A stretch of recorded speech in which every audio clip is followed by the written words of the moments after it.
الحمدللہ رب العالمین والصلاة والسلام علی رسولہ الکریم۔ عبارت درست کیسے کریں، یہ ایک وہ مشہور و معروف سوال ہے جو ہر طالب علم کے ذہن میں گونجتا ہے۔ اولیٰ سے لے کر دورہ حدیث تک طلباء کرام اکثر یہ سوال کرتے ہیں کہ عبارت کیسے درست کریں۔ عبارت درست کرنے کو بڑا ہی مشکل سمجھا جاتا ہے، حالانکہ یہ اتنا مشکل بھی نہیں ہے جتنا ہم مشکل سمجھتے ہیں۔ تقریباً 3 مرحلے کے اندر 3 مراحل میں ہم عبارت کو ٹھیک طریقے سے پڑھ سکتے ہیں، اور انشاءاللہ مرحلہ وار میں آپ کو بتاؤں گا کہ عبارت کو درست کیسے کرنا ہے، کیونکہ اگر عبارت درست نہیں ہے تو آپ دورہ حدیث تک بھی پہنچ جائیں تو آپ قرآن و حدیث کو صحیح معنی میں نہیں سمجھ سکتے۔ اور بعض طلباء ہوتے ہیں ایسے جو دورہ حدیث تک پہنچ جاتے ہیں لیکن عبارت ٹھیک طرح نہیں پڑھ سکتے۔ تو آج میں انشاءاللہ عز و جل آسان کر کے بتانے والا ہوں، نئے طریقے سے، نئے انداز میں آپ کو بتانے والا ہوں کہ عبارت کو کیسے درست کرنا ہے۔ تو پہلے مرحلے میں ہم نے یہ سیکھنا ہے کہ مرفوعات کتنے اور کون کون سے ہیں، منصوبات کتنے اور کون کون سے ہیں، اور مجرورات کتنے اور کون کون سے ہیں۔ مرفوعات کو بعض اوقات یاد تو بندہ کرتا ہے لیکن ذہن سے نکل جاتے ہیں، یا ٹھیک طریقے سے یاد نہیں ہوتے، یا اگر یاد بھی ہیں تو عبارت سے ہم پہچان نہیں پاتے یہ کون سا مرفوع ہے، تو یہ مشکلات ہیں۔ لیکن میں آج انشاءاللہ عز و جل آسان کر دوں گا۔ سب سے پہلے 8 مرفوعات کو ہم آسان طریقے سے سمجھتے ہیں، اور ایسے طریقے سے کہ انشاءاللہ العزیز اگر اللہ نے چاہا تو ذہن سے کبھی نہیں نکلے گا۔ دیکھیے، جہاں پر بھی آپ کو 2 لفظ اکٹھے نظر آئیں، ان میں سے پہلا معرفہ ہو دوسرا ناکرہ ہو تو وہ مبتدا خبر ہوتے ہیں۔ مثلا الرجل قائم، الرجل معرفہ ہے کیونکہ الف لام ہے، قائم ناکرہ ہے، تنوین تنکیر ہے۔ تو جہاں پر بھی 2 لفظ آ جائیں، پہلا معرفہ ہو دوسرا ناکرہ ہو، تو پہلے کو مبتدا اور دوسرے کو خبر کہیں گے، اور مبتدا بھی مرفوع ہوتا ہے، خبر بھی مرفوع ہوتی ہے۔ تو 2 مرفوع تو ہم نے سیکھ لیے کہ 2 لفظ آئیں، پہلا معرفہ ہو دوسرا ناکرہ ہو، تو پھر پہلا مبتدا اور دوسرا خبر ہوتے ہیں، مبتدا بھی مرفوع ہے خبر بھی مرفوع ہے۔ تو 2 مرفوع ہم نے سیکھ لیے، اور ٹوٹل 8 مرفوعات ہیں۔ یاد رکھیے، اگر یہ 2 یعنی مبتدا خبر والے مرفوع اگر آپ کو یاد ہو چکے ہیں تو اگلی بات بھی ذہن میں رکھیے کہ آپ کو 8 مرفوعات میں سے 6 مرفوعات تو یاد ہو چکے ہیں۔ جی ہاں، 8 مرفوعات میں سے 6 مرفوعات کا تعلق مبتدا اور خبر سے ہے۔ شاید یہ آپ کو ایک نئی بات لگے، لیکن حقیقت ایسے ہی ہے کہ 8 مرفوعات میں سے 6 مرفوعات کا تعلق مبتدا اور خبر سے ہے، اور ان کو سمجھنا بھی بالکل آسان ہے، کوئی زیادہ مشکل نہیں۔ مثلا آپ ایک جگہ پر لکھ لیجئے، آپ کو سکرین پہ بھی نظر آ رہا ہوگا، الرجل قائم۔ الرجل مبتدا ہے، قائم خبر ہے۔ اب اس کے بالکل سامنے آپ نے 2 خانے بنانے ہیں۔ پہلے خانے میں آپ نے لکھنا ہے فعل ناقص کانا کو اور مشابہ بلیس ما اور لا کو۔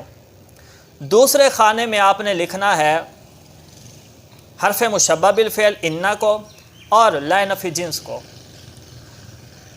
تو یہ مبتدا خبر آپ کو نظر آ رہے ہیں، ان کے بالکل سامنے 2 خانے ہیں۔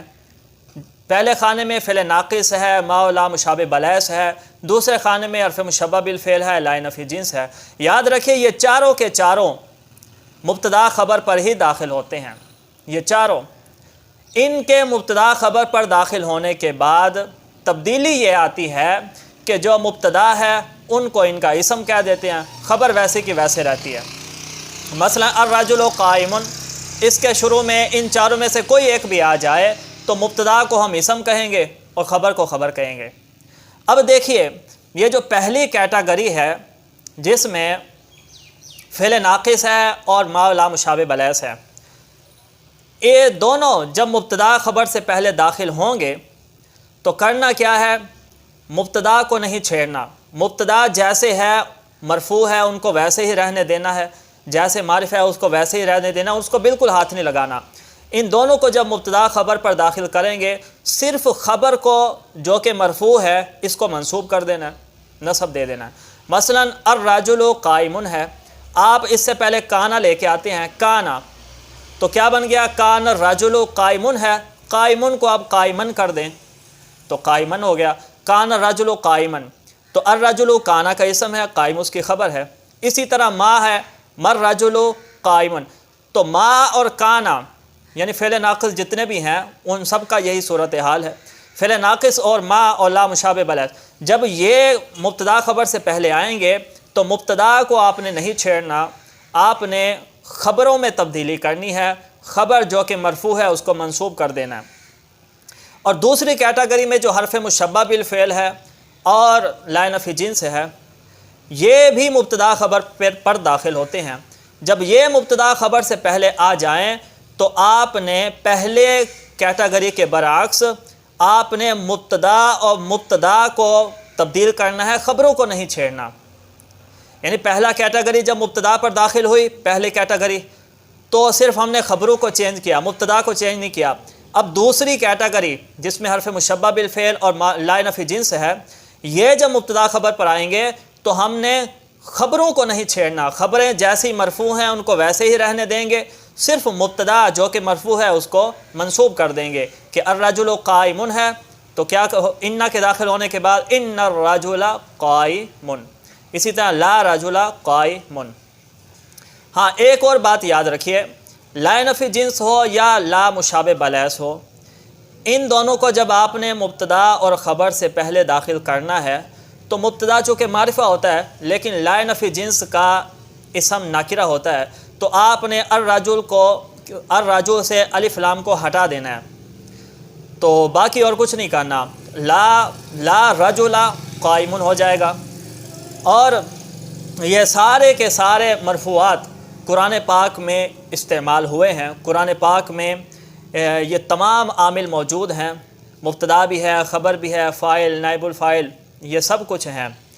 تو 6 مرفوعات ہم نے سمجھ لیے ہیں جن کا تعلق مبتدا اور خبر سے ہے، کہ پہلا مبتدا ہے، دوسرا خبر ہے، 2 مرفوع ہو گئے، تیسرا فعل ناقص کا اسم ہے، چوتھا مرفوع ما لا مشابہ بلیس کا اسم ہے، 5واں مرفوع حرف مشبہ بالفعل کی خبر ہے، اور 6واں مرفوع جو ہے نا لا نفی جنس کی خبر ہے۔ تو 6 مرفوعات مبتدا اور خبر کو پہچاننے سے سمجھنے سے ہمیں آگے۔ اب 2 مرفوع رہ گئے، اور وہ 2 مرفوع کون کون سے ہیں؟ وہ بھی بالکل آسان ہے، آپ ایک جگہ پر لکھیے داربا، فعل معروف لکھیے داربا، اور دوسری اسی کے نیچے آپ لکھ لیجئے فعل مجہول دوریبا۔ تو پہلا جو ہے یہ داربا یہ فعل معروف ہے، دوسرا جو ہے دوریبا یہ فعل مجہول ہے۔ جو درس نامی کے طلباء ہیں وہ فعل معروف اور مجہول کو بخوبی پہچانتے ہیں۔ اب زیدن اسم ہے، ہم اس زیدن کو اگر فعل معروف کے بعد لگا دیتے ہیں تو یہ فاعل بن جاتا ہے، اور فاعل بھی مرفوع ہوتا ہے، 7 مرفوع ہو گئے۔ اسی زیدن کو جب ہم فعل مجہول کے آگے لگاتے ہیں تو یہ نائب فاعل ہو جاتا ہے، پورے 8 ہو گئے، اور نائب فاعل بھی مرفوع ہوتا ہے تو پورے 8 مرفوعات ہو گئے۔ مبتدا خبر اور باقی جو 4 ہیں وہ بھی مبتدا خبر ہی ہیں، وہ میں نے آپ کو سمجھا دیا، اور فاعل ہے، نائب فاعل ہے۔ فاعل نائب فاعل کو آپ نے کس طرح سمجھنا ہے کہ زیدن لکھنا ہے، فعل معروف ایک جگہ لکھنا ہے، دوسری جگہ فعل مجہول لکھنا ہے۔ ایک ہی زیدن ہے، اگر اس کو ہم فعل معروف کے بعد لگاتے ہیں تو یہ فاعل بن جاتا ہے، فاعل بھی مرفوع ہوتا ہے۔ اسی کو ہم اگر فعل مجہول کے بعد لگاتے ہیں تو یہ نائب فاعل بن جاتا ہے، اور نائب فاعل بھی مرفوع ہوتا ہے۔ تو دیکھا کتنا آسان ہے، اگر یہ سمجھ لیا جائے جیسے میں نے سمجھایا ہے تو مرفوعات ذہن میں بیٹھ جاتے ہیں اور نکلتے نہیں ہیں۔ تو اس کو یاد کریں، اگر سمجھ نہیں آئے تو اس ویڈیو کو دوبارہ دیکھیں، انشاءاللہ العزیز یہ آپ کو اچھی طرح سمجھ آ جائیں گے۔ تو ہم نے آج مرفوعات سمجھا، اگلی ویڈیو میں ہم انشاءاللہ العزیز منصوبات کو حفظ کرنے کا، ذہن میں رکھنے کا آسان طریقہ وہ سمجھیں گے۔